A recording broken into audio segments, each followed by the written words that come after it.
Hello, everybody. Scott Golden here with the SmackDown report for the first of October 2021. They're doing a draft. I'm not necessarily a fan of the draft concept. At this point, the multi-brand WWE experience is just stupid, and they're not even really doing the draft until the end of October. So why not hold it off anyway? Michael Cole and Pat McCaffrey go over the rules for the draft, which starts on the 22nd of October. Why not do it the week before then or something like that? Anyway, they're just trying to get ratings, and no one really cares. Adam Pearce and Sonya Deville come out and they announce the first draft picks. Deville announces that Roman Reigns is staying on SmackDown and Raw Women's Champion Charlotte Flair is coming to SmackDown. Adam Pearce announces that Raw chooses Big E and Bianca Belair. Deville notes several times that only half of the draft is eligible tonight. Universal Champion Roman Reigns and Charlotte Flair goes to Raw. Raw gets Big E and Bianca Belair. Roman Reigns then goes into a segment. Not a bad opening segment. Brock Lesnar gets a reaction here. Universal Champion Roman Reigns and Paul Heyman make their way to the ring. They recapped Reigns defeating the Demon at Extreme Rules after the top rope breaks. The fans give Reigns a decent reaction. Reigns then notes that he's number one and demands that Baltimore acknowledge him. Fans give him a mixed reaction. Pretty much cheers. I'd say 80-20 cheers. Fans break into a Roman chant, but there are some boos. Heyman takes the mic, and fans erupt into boos. Heyman talks about Balor before turning his attention to Lesnar. Heyman promises Reigns that he's going to squash Lesnar or Crown Jewel.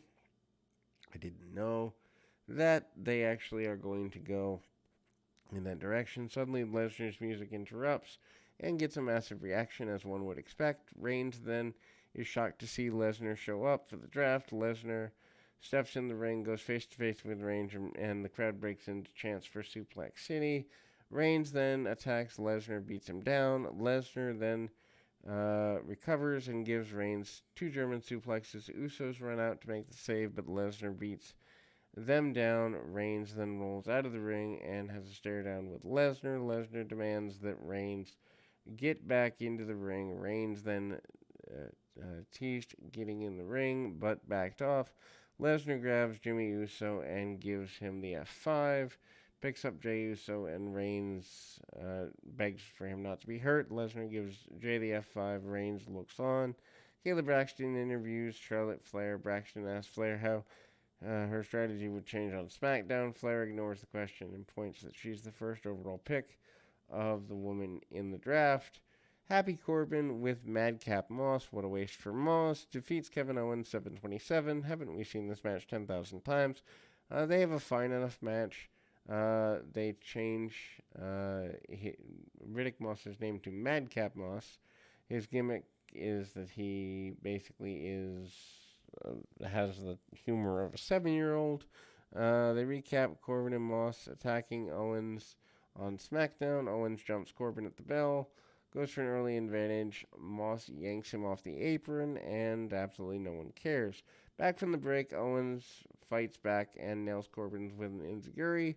Follows up with a tornado DDT near fall. Corbin then counters Stunner with a roll up for near fall. Owens then fights back, but Corbin hits the deep six for another near fall. Owens rocks Corbin's with hard chops. Corbin then hits from around the ring post clothesline, but Owens then hits a super kick, follows up with a cannonball in the corner, but Corbin rolls out to the floor.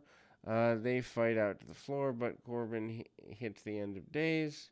He then hit the end of days again in the ring for the win.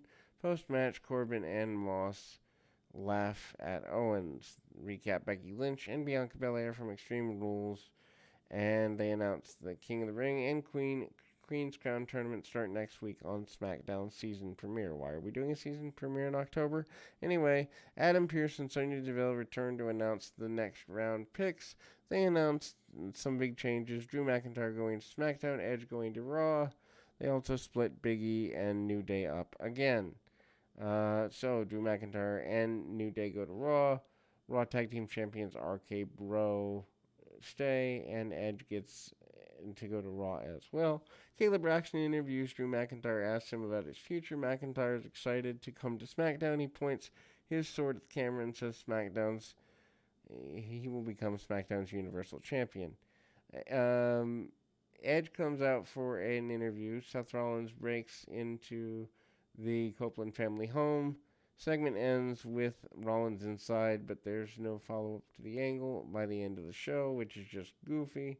Edge makes his entrance to a decent reaction from the crowd. They recapped all that. Edge turns his attention to Rollins. Edge demands that Rollins come to the ring. Rollins appears on a big screen, and he's saying that Edge isn't saying what he wants to hear. He wants Edge to announce retirement, and he's not Edge light. Rollins then notes that Edge showed up on SmackDown, but he's not there. Rollins revealed that he's actually at Edge's house. Edge jumps out of the ring and runs to the back. What's that going to do exactly? Rollins then knocks on the door, calls for Beth Phoenix. The door is unlocked and opened with his knocking. Rollins enters the house and walks around, enters the kitchen and drank some orange juice from the container, makes fun of kids' drawings on the wall, eats an apple, sits on the couch, and claimed he could stay there all night. In the arena, Edge speaks with Beth Phoenix on the phone. Edge tells her not to go home and to go to her brother's because Rollins is in the house. He said that he called Daniel and Dave, and they were on their way to the house. Pat McCaffrey is trying to put this over but failing. He then basically said Edge should call the police, not Daniel and Dave. He also said Rollins committed the most casual form of breaking and entering. Carmella and Liv Morgan match doesn't really end up happening. Morgan jumps Carmella and they brawl on the floor. Carmella grabs the mic and swears at Morgan. Then she gives Morgan enough chances. She put on a mask to protect her face. Fans break into a loud "You look stupid" chant. Carmella attacks Morgan and beats her down, ending the segment. And then we go to Adam Pearce and Sonya Deville. They're back out for round 3 of the draft. Hit Row are joining the SmackDown brand. That's bad for Hit Row. SmackDown gets Happy Corbin and Madcap Moss. Hit Row, which is Top Dollar, Ashanti the Adonis, Isaiah Swerve Scott, and B-Fab. Raw gets Women's Tag Champs Rhea Ripley and Nikki Ash and Keith Bearcat Lee. New Day and the Street Profits defeat Alpha Academy and Robert Roode and Dolph Ziggler. 10:06. It was a fine match, but it actually means nothing. Faces have an early advantage, and they work over Ziggler. Ford and Gable go back and forth for a bit. Ford gets a leapfrog. Gable grabs his leg, goes for an ankle lock. Ford then breaks free and goes nuts, knocks the heels off the apron, throws Gable to the outside, goes for a dive, but Otis catches him and drops him on the apron. Otis then threw Ford into the barricade. Back from the break, Ford attempted springboard into the ring, but Gable catches him with the Northern Light suplex. Near fall. Heels isolate Ford, cuts him off from the corner. Then the fans break into a "We Want Smoke" chant. Angelo Dawkins gets a hot tag, runs wild, and then corkscrew elbow from Roode gives Gable a suplex. Follows up with the twisting neck breaker for near fall. Otis rocks Xavier Woods, nails a forearm. Ford sends him into the floor.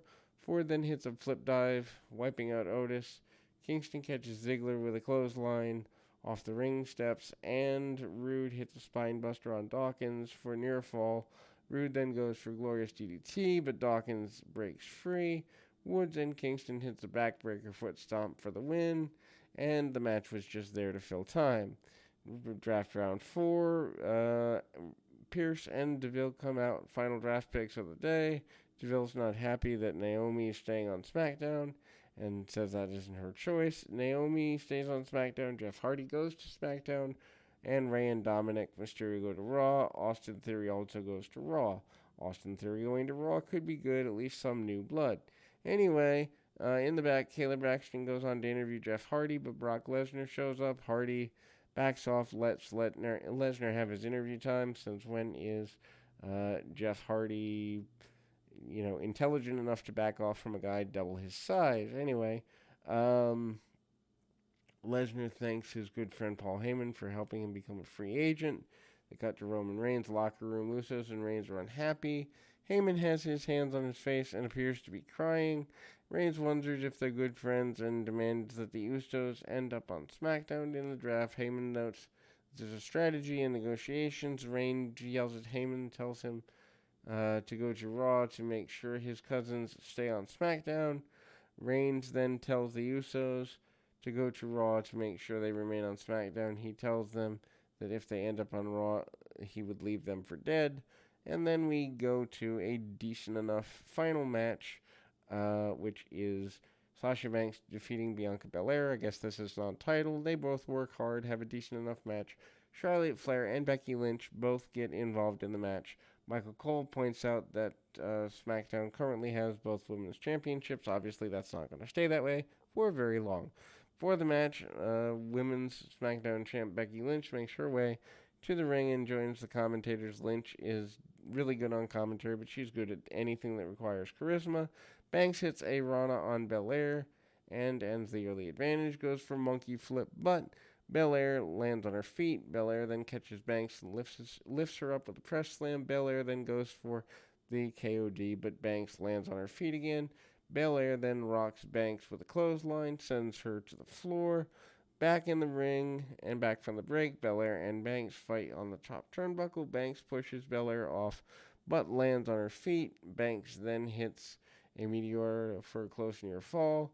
Belair then fights back and hits a vertical suplex, follows up with a handspring moonsault for a 2 count. Banks then recovers and is sent to the back. Belair's head then goes into the turnbuckle. Banks hits a huge DDT for a close near fall, follows up with a frog splash for another close near fall, and ends up on the apron. Belair then goes to KOD, but Banks slips out of the ring and then goes for a sunset bomb on the floor. Belair then blocks the move and does a backflip on the floor. Belair drops Banks against the barricade, sends her back into the ring, and Lynch grabs Belair's hair, which allows Banks to roll her up for the win. Post-match, Charlotte Flair runs out and attacks Banks and Belair. Flair poses with the Raw Women's title. In the ring, Lynch poses with the SmackDown's title and at the announce table. And they end SmackDown. SmackDown season premiere next week features the begin of the King of the Ring and the Queen's Crown tournaments, and that's that. Overall, still a weak show for network television, but at least they try.